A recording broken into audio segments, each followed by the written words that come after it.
Some of the most iconic characters in Star Wars history have been of Mandalorian ancestry, but one of the biggest questions people seem to have is, who's the best Mandalorian? Din Djarin or Boba Fett? Welcome back everyone, I'm Rocket Riley, and since they now both have their own series on Disney+, I'm here to help answer the question of who is the better Mandalorian between Boba Fett and Din Djarin. The first thing we'll be comparing the two on is their armor. Beskar armor is one of the most important symbols of Mandalorian culture, typically featuring an easily recognizable Mandalorian helmet. This armor is made from Beskar, a rare metal which is able to withstand blaster bolts and even lightsabers. The question though is who has the better armor, Din Djarin or Boba Fett?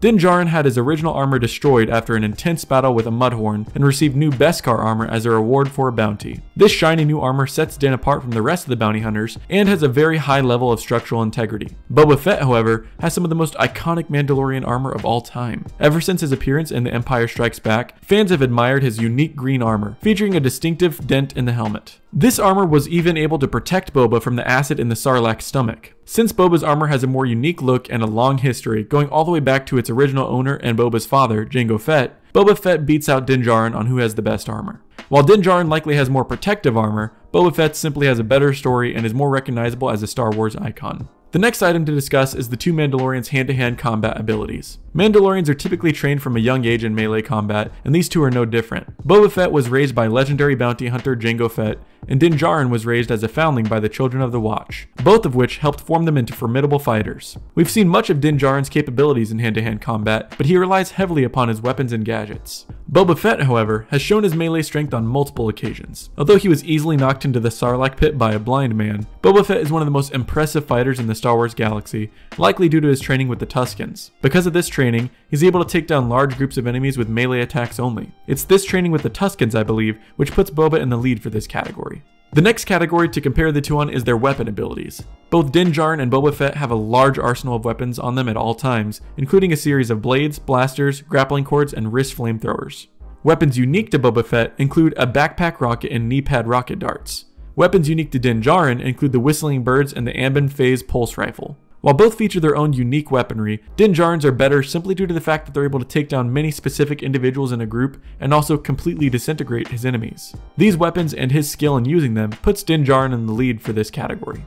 The next item to discuss is the two Mandalorian sidekicks. For this category, we'll be pitting Din Djarin's child figure Grogu against Boba Fett's partner Fennec Shand. Din Djarin rescued Grogu in the first season of The Mandalorian, and this child has become one of the most beloved Star Wars characters of all time. Fennec Shand, on the other hand, was rescued by Boba Fett in the first season of The Mandalorian as well, but she has yet to become a Star Wars icon like Grogu. While Fennec Shand has strong combat abilities, Grogu's likability and force sensitivity put him and Din Djarin in the lead for this category. The next category we'll be discussing is each character's power symbol. Boba Fett's symbol of power is his place as daimyo of Mos Espa on the throne of the late Jabba the Hutt. This throne, however, has been somewhat discredited by the other Hutts as well as by the Pikes, who have begun controlling more of Tatooine's territories. Din Djarin's symbol of power is the Darksaber, which he won in combat from Moff Gideon. The Darksaber is the symbol of leadership for the entirety of the Mandalorian people, and it was built by Tar Vizsla, the first person to be both Mandalorian and a Jedi. This Darksaber is one of the coolest symbols of power in the Star Wars galaxy, and one of the most recognizable lightsabers of all time. It's for these reasons that Din Djarin wins in this category. Now let's discuss the two individuals' character arcs. Boba Fett has been somewhat inconsistent in his character development. We saw him as a child in the prequels and in the Clone Wars series, as well as shortly in the original trilogy. He didn't seem to develop much from his original character until his time in the Sarlacc pit and then with the Tuskens, but then he seemed to completely change as a character with little screen time to see that character growth. He changed from a merciless bounty hunter to a forgiving and welcoming leader, seemingly on a dime. Din Djarin, on the other hand, has had plenty of time to show his growth. At the beginning of the first season of The Mandalorian, we saw a ruthless bounty hunter who adhered strictly to the way of the Mandalore. By the end of the second season, however, Din had become a somewhat open-minded father figure to the child Grogu. It's for this reason that Din Djarin most certainly has a better character arc than Boba Fett. For the next section, I'd like to compare instances for each character when they were at their most resourceful. For Din Djarin, I'd argue that the time he was most resourceful was when he took down Moff Gideon's TIE fighter. Using his jetpack and wrist grappling cord, Din flies over the TIE fighter, grapples the wing of the ship, and places a bomb on the wing. For Boba Fett, I believe the time he was most resourceful was when he escaped from the Sarlacc pit. Boba uses the oxygen from a nearby stormtrooper to give himself some air to breathe, then uses that oxygen as fuel for his wrist flamethrower, which he uses to escape. I'd argue that in this case, Boba was more resourceful, relying not just on his own gadgets, but also using his surroundings to his advantage. For the final category, let's compare the two characters' motivations. In the Book of Boba Fett series, it isn't quite clear what Boba Fett's motivations are. We know his goal is to lead from Jabba's palace with respect rather than with fear, but we haven't truly been given a reason as to why he wants to do this. Din Djarin, on the other hand, has a very strong motivation in his series. His goal is to protect the child Grogu and return him to his own kind, the Jedi.